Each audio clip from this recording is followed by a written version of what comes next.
Need help with your homework? Missy from Leicester writes, Hank, anything I have to worry about around my chimney for this winter? Well, Missy, you want to be careful that your chimneys are clean. They should be inspected once a year. That your dampers are set, your cleanouts, your ash dumps, everything is in place the way it should be. Your flues are sealed up around the top. You'll have a nice, safe burning year this winter.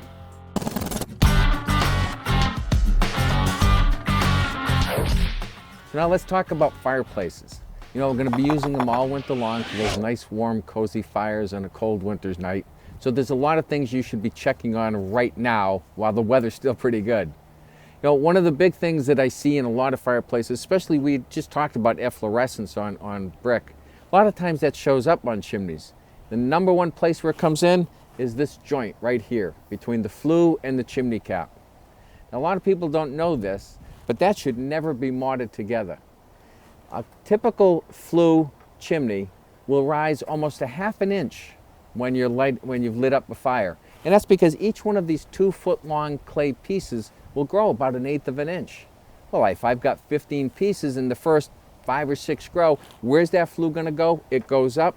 When it goes up, it breaks the mortar joint between the cap and the flue, and that's the first place water comes in. Now what you wanna do is you wanna make sure that this is filled with a non-hardening caulking material. So what you can do is you'll take a little piece of what they call backer rod. And the reason why they call it backer rod is because it's going to be the back of my expansion joint. And I just fold my backer rod in all around my flue as such. And that's going to, when I install my caulking, that's what's going to hold all that caulking from just dropping all the way down. I want to have about a good 1/2 inch of caulking. So once I've got my backer rod in there, again, I like to let the machine do the work. We're just going to take and we're going to fill that joint with a non-hardening caulker.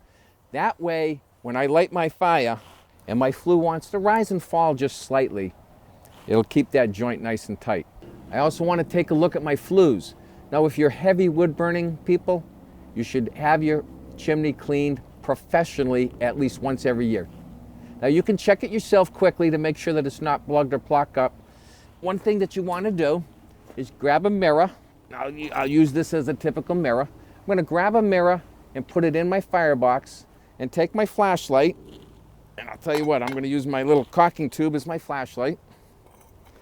I put my mirror into my fireplace and I put the flashlight right about eye level, hit the mirror, and I'll be able to see up and down my flue to make sure that it's not blocked off. Make sure no animal has made a nest in there. Make sure the creosote hasn't built up too far. You know, the last thing we want to see is a chimney fire. Chimney fires are caused by too much creosote built up. So there's lots of things you want to do before you light that fire for the first time this winter. But the number one thing is get up on that roof. Don't be like my camera guy and be afraid to get up there. Make sure that that's all sealed, and that's going to stop all your water.